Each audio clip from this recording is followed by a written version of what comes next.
जय हिंद। जैसे कि हम लोग पिछला वीडियो में अनुच्छेद के बारे में पढ़ रहे थे, जिसमें हम लोग ने 24 अनुच्छेद तक पढ़े थे और उससे आगे आज 25 अनुच्छेद से पढ़ेंगे। जैसे कि हम लोग जानते हैं कि 395 अनुच्छेद होता है, जिसको हम लोग पार्ट बाई पार्ट करके सब अनुच्छेद को पढ़ लेंगे। तो चलिए देखते हैं आज अनुच्छेद नंबर 25। तो देखिए एक बार थोड़ा सी अगर पीछे जाते हैं तो जैसे हम लोग पढ़े थे कि 23 और 24 अनुच्छेद, ठीक है। तो 23 में देखिए, 23 में था बलात्श्रम, बलात्क्रम और बेरोजगारी। 23 अनुच्छेद में था बलात्क्रम और बेरोजगारी। बलात्क्रम मतलब कि जबरदस्ती काम कराना, यानी किसी से जबरदस्ती काम नहीं करा सकते, ठीक है, अनुच्छेद नंबर 23 में। और 24 में था कि 6 वर्ष से कम उम्र के बच्चों को कठोर काम में नहीं लगाया जाना है, ठीक है। 14 वर्ष से कम उम्र के बच्चों को कठोर काम में नहीं लगाया जाना है। ये अनुच्छेद हम लोग 24 में पढ़े थे। अब चलिए आगे हम लोग देख लेते हैं यहाँ से 25 अनुच्छेद। तो देखिए 25 से 28 जो अनुच्छेद होता है, 25 से 28 अनुच्छेद, वो धार्मिक स्वतंत्रता का अधिकार होता है, जिस पर धार्मिक स्वतंत्रता का अधिकार होता है। तो देखिए 25 अनुच्छेद में, 25 में व्यक्तिगत धार्मिक स्वतंत्रता। 25 में क्या है? व्यक्तिगत धार्मिक स्वतंत्रता। देखिए व्यक्तिगत धार्मिक स्वतंत्रता के यहाँ पर मतलब हुआ कि जैसे मान लीजिए कि व्यक्तिगत धार्मिक स्वतंत्रता, जैसे हिंदू में क्या है कि टिकी रखने का अधिकार है, जैसे टिकी रखने का मतलब स्वतंत्रता है, उसी तरह से मुस्लिम में दाढ़ी रखने का स्वतंत्रता है, ठीक है। उसी तरह से सिख में जैसे 5 इंच कृपाण उर्पाण ये सब रखने का स्वतंत्रता है। ये अनुच्छेद हम लोग का 25 देता है, ठीक है। अनुच्छेद 25 के तहत व्यक्तिगत धार्मिक स्वतंत्रता, यानी कोई भी व्यक्ति जैसे अपने धर्म के अनुसार, अपने धर्म के अनुसार जिसमें जो धर्म में होता है वो अपना रख सकता है, अनुच्छेद नंबर 25 के तहत। अब देख लेते हैं आगे अनुच्छेद नंबर 26। देखिए अनुच्छेद नंबर 26 में क्या है कि सामूहिक धार्मिक स्वतंत्रता। अनुच्छेद 26 में क्या है? सामूहिक धार्मिक स्वतंत्रता। सामूहिक धार्मिक स्वतंत्रता का मतलब है कि समूह में हम लोग, समूह में मतलब समूह में कुछ धर्म के नाम पर जैसे हम लोग पूजा पाठ समूह में कर सकते हैं, जैसे यज्ञ होता है जैसे समूह में, हवन होता है जैसे समूह में, या छठ पूजा हो गया। अगर जैसे मुस्लिम लोग का देखेंगे कि ताजिया उजिया हो गया, ये लोग समूह में होता है, या नमाज उमाज लोग समूह में पढ़ते हैं। इस तरह से सिख को देखेंगे तो गुरुद्वारा में समूह में रहते हैं। ये समूह में सामूहिक धार्मिक स्वतंत्रता का अधिकार हम लोग का 26 में है, ठीक है, अनुच्छेद नंबर 26 में है। चलिए आगे देखते हैं अनुच्छेद नंबर 27 में क्या है। अनुच्छेद नंबर 27 में धार्मिक कार्य के लिए रखा धन पर टैक्स नहीं लगता है। जो धार्मिक कार्य के लिए जो रखा है पैसा, जो धार्मिक कार्य के लिए पैसा, जैसे मान लीजिए कि राम मंदिर, जैसे राम मंदिर में अभी जितना भी पैसा आ रहा है उस पर कोई टैक्स नहीं लगता है। कोई भी जैसे मंदिर हो गया, मस्जिद हो गया, जहां भी कोई धार्मिक धार्मिक धार्मिक दृष्टि से अगर पैसा रखा हुआ है तो उस पर टैक्स नहीं लगता है। यह अनुच्छेद नंबर 27 में कहा गया है। चलिए आगे देख लेते हैं अनुच्छेद नंबर 28। अनुच्छेद 28 में धार्मिक शिक्षा, धार्मिक शिक्षा नहीं। जैसे मान लीजिए कोई सरकारी संस्था है, जैसे कोई स्कूल है, वहां पर धर्म की शिक्षा नहीं दी जाएगी। यानी कि वहां पर जैसे मान लीजिए हिंदू का जैसे रामायण हो गया, महाभारत हो गया, मुस्लिमों का कुरान हो गया, जैसे सिखों का गुरु ग्रंथ हो गया, इन सब के बारे में वहां पर नहीं पढ़ाया जाएगा। यानी कि वहां पर धार्मिक शिक्षा नहीं दी जाएगी। जो भी संस्था सरकारी संस्था होगी, जो सरकार द्वारा चल रही होगी, वहां पर धार्मिक शिक्षा नहीं दी जाएगी। ये अनुच्छेद नंबर 28 में कहा गया है, ठीक है। चलिए आगे देखते हैं। तो देखिए आगे जो 29 और 30, 29 और 30 देखिए, संस्कृति एवं शिक्षा संबंधित अधिकार है। संस्कृति एवं शिक्षा संबंधित अधिकार है 29 और 30 में। तो देखिए 29 में क्या है? अल्पसंख्यकों के हितों में संरक्षण। अल्पसंख्यकों के हितों में संरक्षण। देखिए अल्पसंख्यक किसको कहते हैं? जैसे मान लीजिए कि अल्पसंख्यक उसको, जैसे अगर हिंदू और मुस्लिम को देखेंगे तो हिंदू की आबादी थोड़ा ज्यादा है, मुस्लिम कम है, तो हिंदू की अपेक्षा में मुस्लिम अल्पसंख्यक में आ जाएंगे, ठीक है। तो यहाँ पर वही कहा गया है अल्पसंख्यकों के हितों में संरक्षण। और जो अल्पसंख्यक है वो किसी भी स्कूल या कॉलेज में, किसी भी स्कूल कॉलेज या यूनिवर्सिटी में वो एडमिशन लेना चाहते हैं तो उनके संस्कृति यानी संस्कृति के आधार पर उन्हें भेदभाव नहीं किया जाएगा, उनको एडमिशन दे दिया जाएगा, ठीक है। ये अनुच्छेद नंबर 29 में कहा गया है।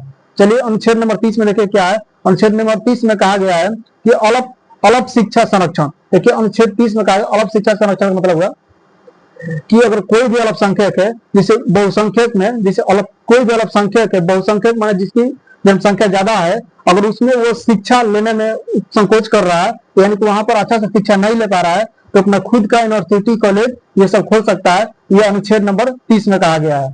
चलिए आगे देख लेते हैं अनुच्छेद नंबर 31 में। देखिए अनुच्छेद 31 में क्या है कि अब अनुच्छेद 31 में देखिए क्या है कि पैतृक संपत्ति की चर्चा है। देखिए अभी अनुच्छेद जो 31 में है उसमें पैतृक संपत्ति की चर्चा है, जो अभी 44वां संविधान संशोधन 1978, 44वां संविधान संशोधन 1978 में इसको हटा करके 300 के ए में जोड़ दिया गया है। ठीक है, यानी कि पैतृक संपत्ति जो है वो 44वां संविधान संशोधन हटा करके 300 के ए में जोड़ दिया गया है। इसे अनुच्छेद नंबर 31 में कहा गया है। ठीक है, चलिए आगे देख लेते हैं अनुच्छेद नंबर 32।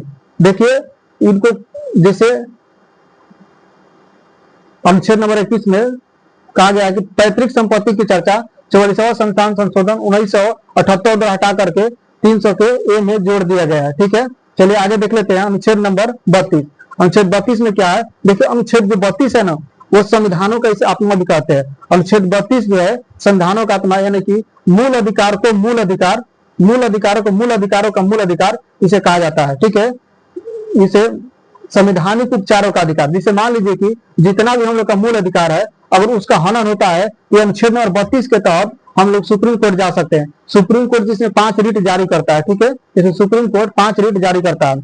अगर हम लोग का किसी का भी अगर मौलिक अधिकार का हनन हुआ है तो वो सुप्रीम कोर्ट अनुच्छेद नंबर 32 के तहत जा सकता है। इसलिए से संविधान का आत्मा कहते हैं। ठीक है, मूल अधिकार संविधान का इसे आत्मा भी कहते हैं अनुच्छेद नंबर 32 को। इसे अनुच्छेद नंबर 32 में क्या है, संवैधानिक उपचारों का अधिकार। देखिए एक बार थोड़ा शॉर्ट में देख लेते हैं। जिसे अनुच्छेद 25 में क्या है कि व्यक्तिगत धार्मिक स्वतंत्रता। व्यक्तिगत धार्मिक स्वतंत्रता का मतलब कि जो भी किसी भी धर्म से है, जैसे हिंदू के लिए टिकी कुछ भी अपना रख सकता है। ठीक है, चलिए आगे 26 में क्या है, सामूहिक धार्मिक स्वतंत्रता। सामूहिक धार्मिक स्वतंत्रता का मतलब कि समूह में कोई भी धर्म पूजा पाठ कर सकता है। 27 में चलिए 27 में क्या है कि कोई भी अगर धर्म के नाम पर या धार्मिक कार्य के लिए कोई भी पैसा रखा गया है तो उस पर टैक्स नहीं लगेगा। चलिए 28 में देखते हैं क्या है कि धार्मिक शिक्षा। ठीक है, 28 में क्या है कि कोई भी सरकार द्वारा कोई संस्था चल रही है तो यहाँ पर धार्मिक शिक्षा नहीं दी जाएगी, यानी वहां पर धर्म का पाठ नहीं पढ़ाया जाएगा। ठीक है, वहां पर धार्मिक शिक्षा नहीं दी जाएगी। चलिए आगे देख लेते हैं। आगे देख लीजिए ये ना 29 और 30 यहाँ पर कहा अल्पसंख्यकों के लिए है कि कोई भी अगर स्कूल कॉलेज यूनिवर्सिटी है तो वहां पर अल्पसंख्यक को एडमिशन ले सकते हैं, वहां पर रोका नहीं जाएगा। ठीक है, वहां पर एडमिशन ले सकते हैं। अगर वहां पर उनके मन पसंद का नहीं है या वहां पर वो पढ़ने में संकोच कर रहे हैं तो अपना खुद का यूनिवर्सिटी कॉलेज खोल सकते हैं। चलिए आगे देख लेते हैं। तो यहाँ पर 31 में देखिए कि पैतृक संपत्ति की चर्चा है। 31 में पैतृक संपत्ति की चर्चा, यानी 44वां संविधान संशोधन 1978 द्वारा हटा करके 300 के ए में जोड़ दिया गया है। 32 देखिए इसे संविधानों का आत्मा कहते हैं। 32 को ये इसमें है संवैधानिक उपचारों का अधिकार, यानी कि हम लोग का मूल अधिकार का हनन होता है, मूल अधिकार में किसी तरह का छेड़छाड़ होता है तो हम लोग अनुच्छेद नंबर 32 के तहत सुप्रीम कोर्ट जा सकते हैं। अनुच्छेद नंबर 32 के तहत। चलिए आगे देख लेते हैं अनुच्छेद नंबर 33 में क्या है। देखिए अनुच्छेद नंबर 33 और 34, अनुच्छेद 33 और 34 है जो मूल अधिकारों को सीमित करता है। वो देखिए किसके लिए सीमित करता है, अनुच्छेद नंबर 33 और 34 देख लीजिए। यहाँ पर राष्ट्रीय सुरक्षा के हित में सेना हो गया, मीडिया या गुप्तचर मूल अधिकारों को सीमित कर सकता है। देखिए सुप्रीम कोर्ट जो है, सुप्रीम कोर्ट राष्ट्रीय सुरक्षा को देखते हुए, मतलब राष्ट्रीय हित को सुरक्षा को देखते हुए अगर सुप्रीम कोर्ट का ऐसा लगता है, ठीक है, सुप्रीम कोर्ट सेना, मीडिया और गुप्तचर के मूल अधिकार को सीमित कर सकता है। ठीक है, जैसे देखिए यहाँ पर कहने का मतलब है कि जैसे मान लीजिए कि सेना है, अगर सेना है अगर उसको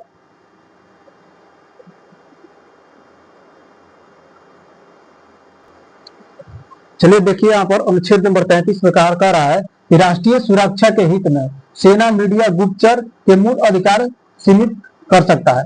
देखिए जिसमें इसमें लगता है कि अगर सरकार को ऐसा लगता है कि मान लीजिए कोई मीडिया है उसे राष्ट्र हित में कुछ असुरक्षा है, कुछ असुरक्षा महसूस कर रहा है, उसे लगता है कि माने कुछ घटना कर सकता है, तो यहाँ पर उसके मूल अधिकार को सीमित कर सकता है। ठीक है, सुप्रीम कोर्ट। चलिए आगे देख लेते हैं यहाँ पर अनुच्छेद नंबर 34। अनुच्छेद नंबर 34 में क्या है कि भारत के किसी भी क्षेत्र में सेना कानून, यानी कि सेना कानून मार्शल लॉ लागू है तो सुप्रीम कोर्ट को अधिकार है कि वो मूल अधिकारों को सीमित कर सकता है या अस्थायी कर सकता है या निलंबित कर सकता है। ठीक है, अनुच्छेद नंबर 34 में क्या है कि भारत के किसी भी क्षेत्र में अगर मार्शल लॉ लागू है तो सुप्रीम कोर्ट को यह अधिकार है कि वो मूल अधिकारों को निलंबित कर सकता है या सीमित कर सकता है या अस्थायी कर सकता है। ठीक है, चलिए आगे देख लेते। देखिए यहाँ पर एक बार 33 और 34। 33 में क्या है कि राष्ट्रीय सुरक्षा के हित में सेना, मीडिया, गुप्तचर के मूल अधिकार को सीमित कर सकता है। जैसे यहाँ पर कहने का मतलब है कोई भी गुप्तचर है या कोई भी सेना है या कोई भी मीडिया है अगर उस सरकार को लगता है कि ये देश के हित में अच्छा नहीं है, तो उसको देश के हित को देखते हुए उसके मूल अधिकारों को सीमित किया जा सकता है। ठीक है, सीमित किया जा सकता है, ये सुप्रीम कोर्ट को अधिकार है। चलिए आगे देख लेते हैं 34 में कि भारत के किसी भी क्षेत्र में अगर सेना का कानून लागू हो तो मूल अधिकारों को, सुप्रीम कोर्ट को यह अधिकार है कि सुप्रीम कोर्ट का अधिकार है कि मूल अधिकारों को सीमित कर सकता है और इसे निलंबित कर सकता है। चलिए आगे देखते हैं अनुच्छेद नंबर 35 में, इस पर कानून सुप्रीम कोर्ट बना सकता है। इस पर मूल अधिकारों पर कानून सुप्रीम कोर्ट बना सकता है और कोई भी न्यायालय नहीं बना सकता है, यानी कि राज्य सरकार नहीं बना सकता है, सिर्फ सुप्रीम कोर्ट मूल अधिकारों पर कानून बना सकता है। देखिए हम लोग अनुच्छेद 32 के तहत सुप्रीम कोर्ट जा सकते हैं और 226 के तहत हाई कोर्ट जा सकते हैं। अगर मूल अधिकार का हनन होता है, मूल अधिकार से छेड़छाड़ होता है किसी तरह का ऐसा, तो हम लोग 32 के तहत सुप्रीम कोर्ट और 226 के तहत हाई कोर्ट जा सकते हैं। चलिए अगर वीडियो अच्छी लगे तो लाइक शेयर सब्सक्राइब कीजिएगा। Thank you.